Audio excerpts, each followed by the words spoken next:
How's it going, everybody? It is Saturday night, working in the garage. Still waiting on eyeballs and earrings on these guys. So I actually did a little cleaning, believe it or not. It doesn't really look like it, but it's kind of organized up there at least. But I wanted to talk tonight a little bit about foam.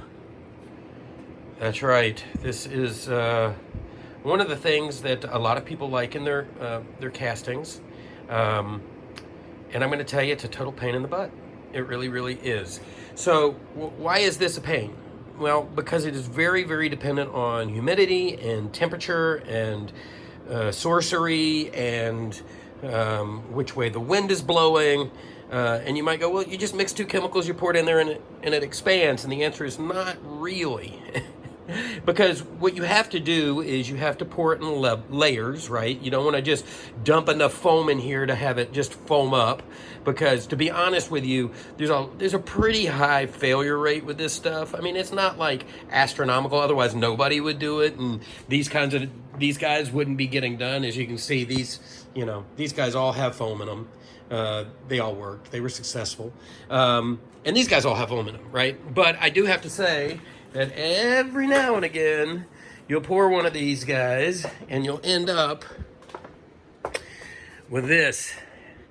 So that's probably not so bad, on the inside, because the latex is usually really, really thick, in the facial area. So you really wouldn't see that didn't get in the nose or whatever. But what you do see are pockets like this. See that little depression? And over here, there was a depression.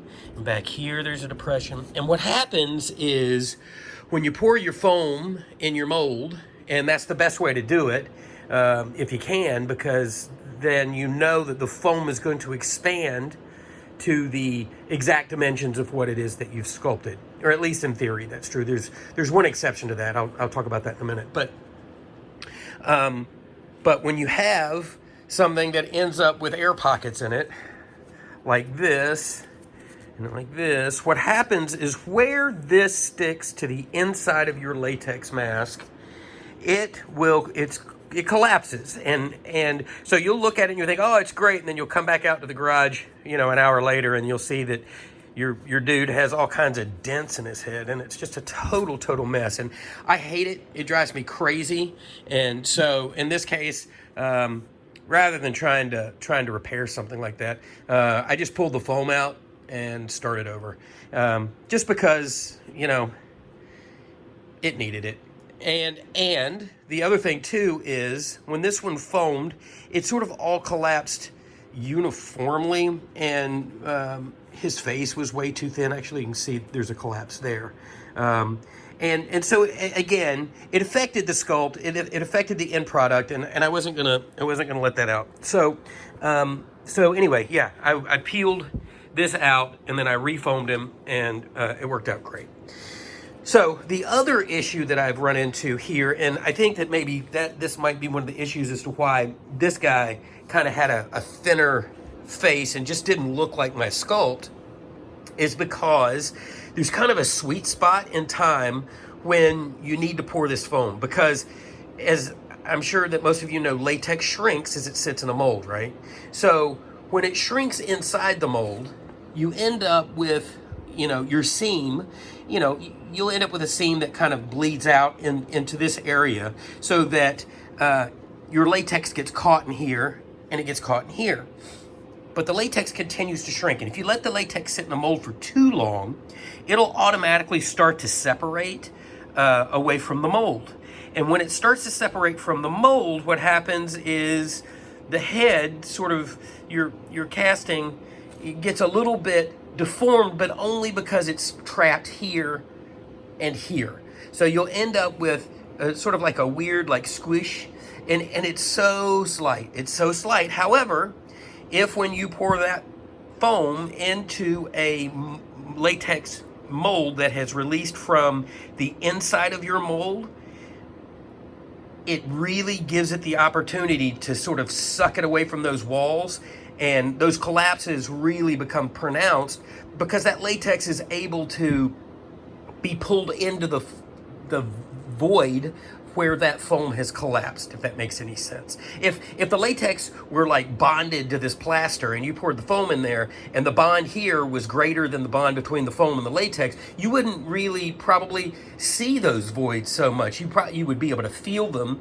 you know, when you squish one of these guys, you'd be able to go, oh yeah, there was a void there.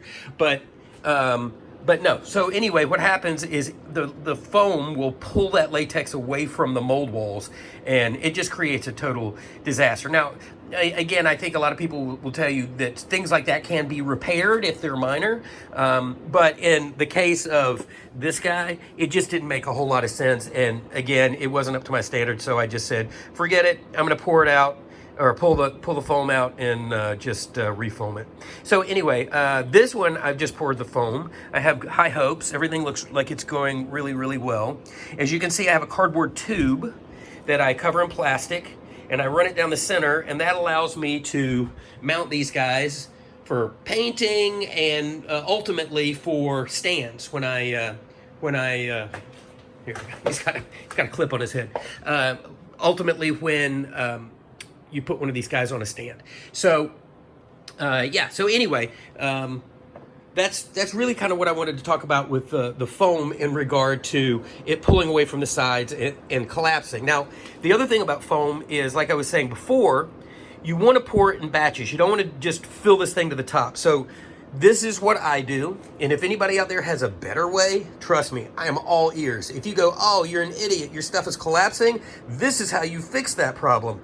Please post it in the comments. I would love to know what you're doing, because again, you know, this foam stuff is not cheap, and every one of these that fails, you know, I have to sort of amortize across 20 sculpts, and you know, you just have to account for a certain amount of failures. So anyway, I guess the point is, if somebody out there has a foolproof method for dealing with this, I am all ears. Post it in the comments below. So anyway, but in terms of pouring the foam, what I do is I measure in these Dixie cups. Actually, these Dixie cups, because they have measurements on them. And I pour, you know, it's a 2-to-1 mixture. So for the first one, what I do is I pour 2 ounces of the blue stuff. And then in another cup, I pour 1 ounce of the yellow stuff. Be sure to shake it really, really well. And if you live somewhere cold and you've been keeping it in the garage, you really need to shake it, and you need to make sure that it's warm. Or not warm, but at least 73 degrees. And so it's not that cold here, but I have this heater here, and I even mix the stuff kind of like in front of this heater just to make sure that I'm trying to get the temperature up, because again, that's one of the reasons that this stuff collapses. The other reason is because of moisture. If you have any moisture in your mold, or even if there's humidity in the air, if it's been raining lately, you can have foam failure, which is, like I say, completely frustrating. So anyway, the first batch that I pour is 2 ounces of the blue stuff, 1 ounce of the yellow bottle, and then I whip it for 30 seconds, and then I pour it into the bottom of the mold. While that first batch rises, I then take this tube, because when you pull it out, the plastic is left behind, and you have to pull the plastic out. So then I re-sleeve this cardboard tube in plastic, and I then mix my second batch of foam. In my second batch of foam, I literally run it all the way to the top. I don't even know what this measurement is, 22 DR. But it's just a mark for me, right? I do 2 full cups, medicine cups, full of the blue stuff, and then 1 full cup to the 22 DR, which on this side is also, let's say, 80 milliliters. Maybe we can understand that better, because I don't even know what a DR is. Anyway, so I do basically a full cup of the yellow stuff. Mix it all together for 30 seconds, whip it really, really, really good. And like I say, I put it in front of my heater, so as I'm whipping it, just to try to get a little heat into it. Maybe I'm an idiot, but that's what I do. And then I'll pour that into the mold, and it'll sort of spread itself out. And as it's spreading itself out, I'll take this and I'll stick it right down in the center where I want it, centered up between this side and that side. this side and that side. I do put a little bit of a rake on it because I kind of like the idea of these Michaels.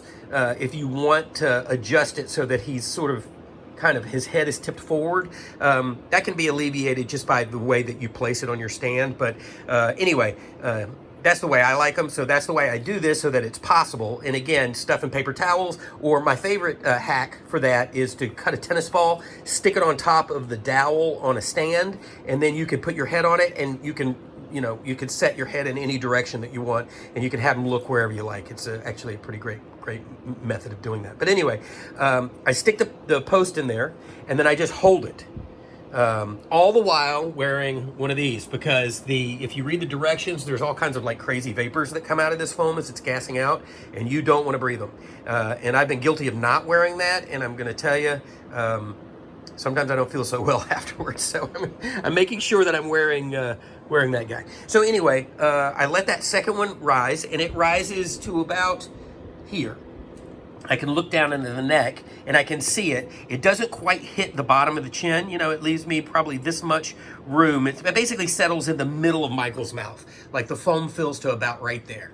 So then what I do is, as that's rising, I pour another full batch. When I say full, meaning 2 of these are the blue stuff, 1 of these are the yellow stuff, and mix it up.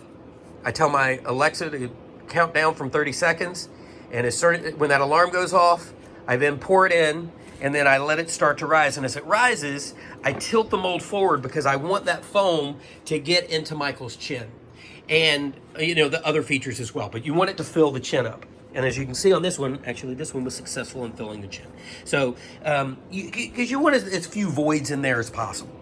So then what happens is that foam will squeeze into the neck, and it'll start to come out. And as it comes up from that neck hole, I then also tilt the mold forward, and I let it run because I don't want it to overflow here. And the reality is I'm gonna end up cutting this anyway, but I just want a nice flange all the way around of foam after I've cut it, just to give this some support all the way around. And so, as it's rising, you can sort of see it. You can tilt your mold back and forth, front and back, just to kind of fill it as well as possible. This one turned out pretty great. I'm crossing my fingers that there are no collapses, but the reality is the general collapsed area always seems to be at the crown of the head. I think that probably has more to do with maybe the temperature of the mold. Because I think this plaster really kind of harbors cold. And, even on a warm day, if you touch a mold, sometimes you can feel, it's actually kind of colder than the room.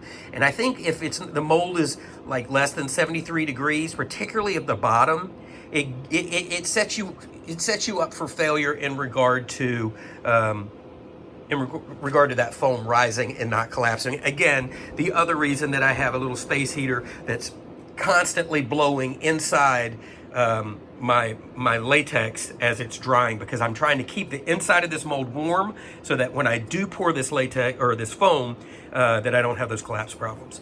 So anyway, that's my little discussion about foam. If you guys have any tips, please post them in the comments. I definitely will read them and I'll take them to heart, because if I could make it so that I never have another collapsed foam head, that would be amazing. Because truthfully, by the time you divide the price of the foam up, like each one of these probably cost me between $15 and $20 to get foamed, because the material is not cheap. So anyway, there you go. That's the sort of spiel on foam. And maybe before I leave, I'll show you this, because I think a lot of people are kind of interested in the other things that come along with these Michaels. My wife happens to be out of town. So as a result, I've taken over our counter and been working on, hold on one second, Alexa off.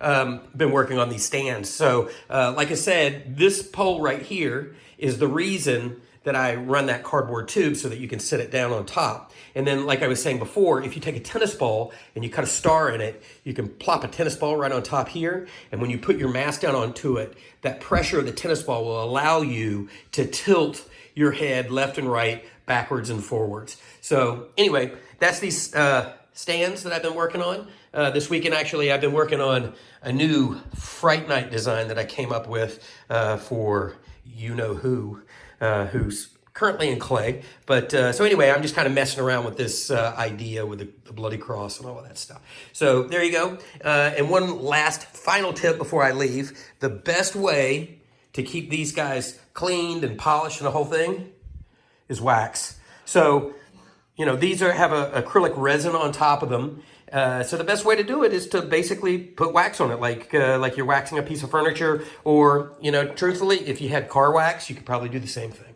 So anyway, that's that. Hope everybody's having a good night, and talk to you guys later.